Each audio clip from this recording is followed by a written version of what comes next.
This is the time of the year when Adiyogi's attention first fell upon the 7 celebrated disciples, now celebrated disciples. So we're in this month when an ascetic, a yogi who is completely uninvolved with what's around him, is beginning to get involved. Slowly the intention of sharing his experience is beginning to blossom in this month. From the last full moon day to the coming one, which is going to be which is referred to as the Guru Purnima. It is these 28 days that Shiva could not take his attention off.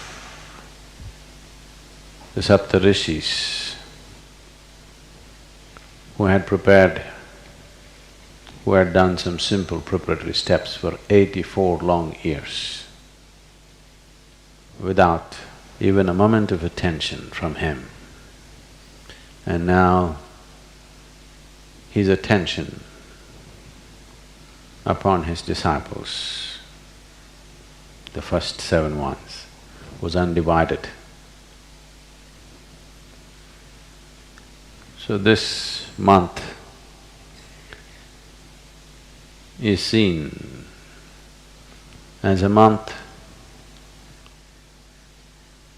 where even a completely heartless ascetic could not ignore, and he became compassionate. Somebody who had hardened himself in such a way that the world can never touch him, loosened up, became compassionate, and was compelled to become a teacher or a guru, for which he had no intention at all. So this month is seen as the best time to receive the grace of the Guru. It's a good time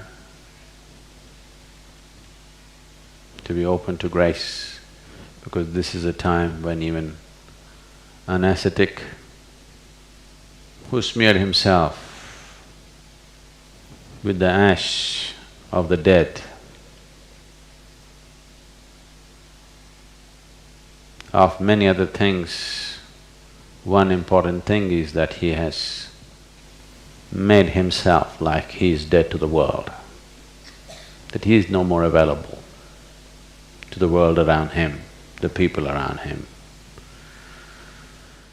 But even that yogi softened up and became compassionate. So this is a good time to seek grace. This is a good time to make yourself receptive to the process. This is a good time to earn that attention from the grace.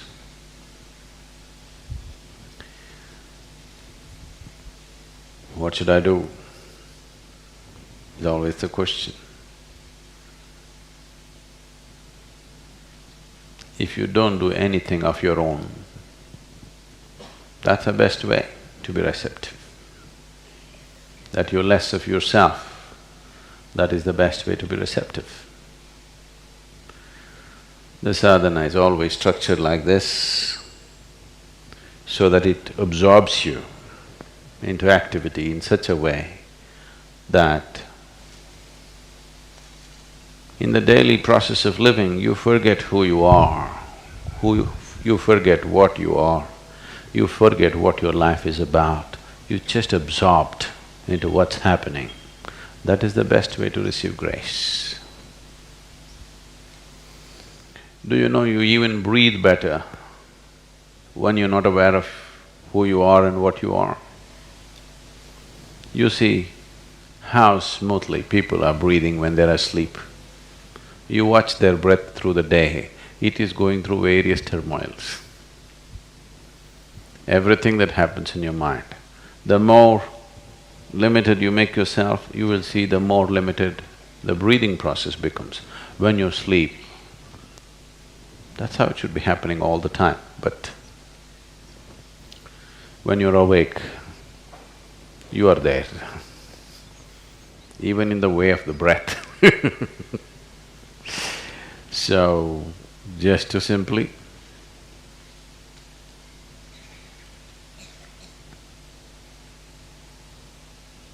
like the tree standing here, just to be here. Just standing here means it is not here doing nothing, it is doing everything that it has to do. But simply there, just like that. There's a beautiful expression in the Zen system of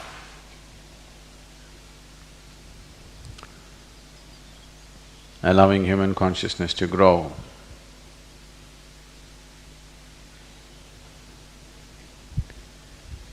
So when a disciple goes to a Zen master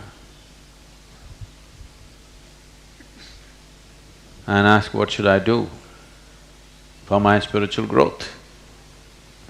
Sweep the floor, chop the wood, cook the food. That's all. For that, why should I come here? I can do it at home. But there sweeping the floor to your own floor, you will not sweep next house floor if it's dirty. You will not.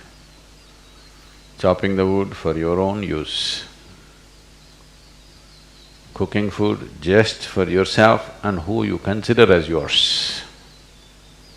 You're using every activity to enhance who you are, instead of using every activity to dissolve who you are.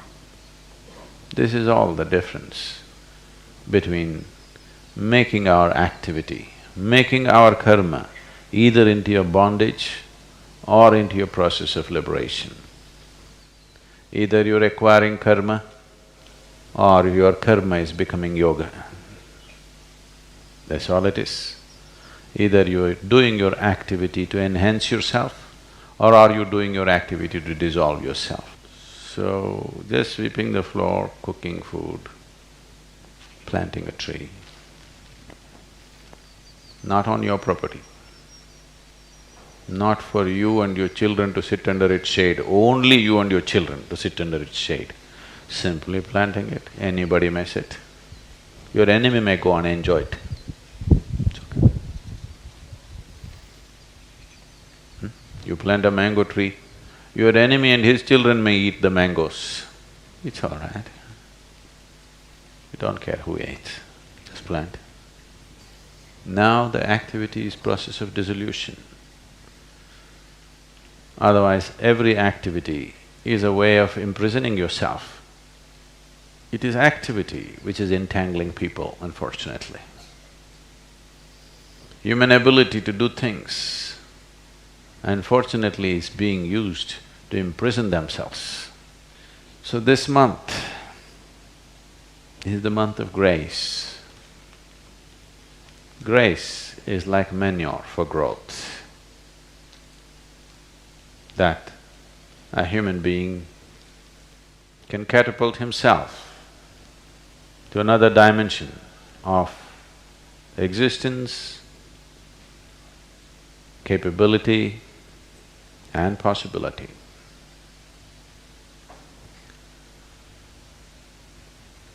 So making use of grace, what should we do? Nothing to do. The less you do within yourself and the more you do outside of yourself, the more available you become to grace. Doing things outside would not be necessary if you can simply sit here and do nothing. But that's not possible, isn't it? Any kind of activity or situation should not become a limiting factor for one's ability to receive and absorb grace. If all you wanted is more and more words,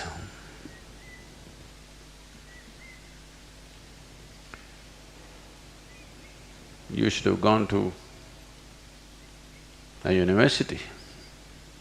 I'm sure they can speak much more than me, the professors in the university. Or you could read the Vedas, or even better, you could read the dictionary. Nothing like it. Everything is right there. Really, have you ever tried to read a dictionary from page 1 to the last page? Please try, it's very interesting.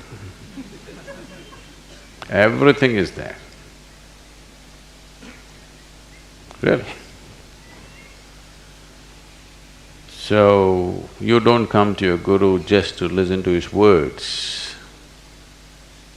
It's not about the words.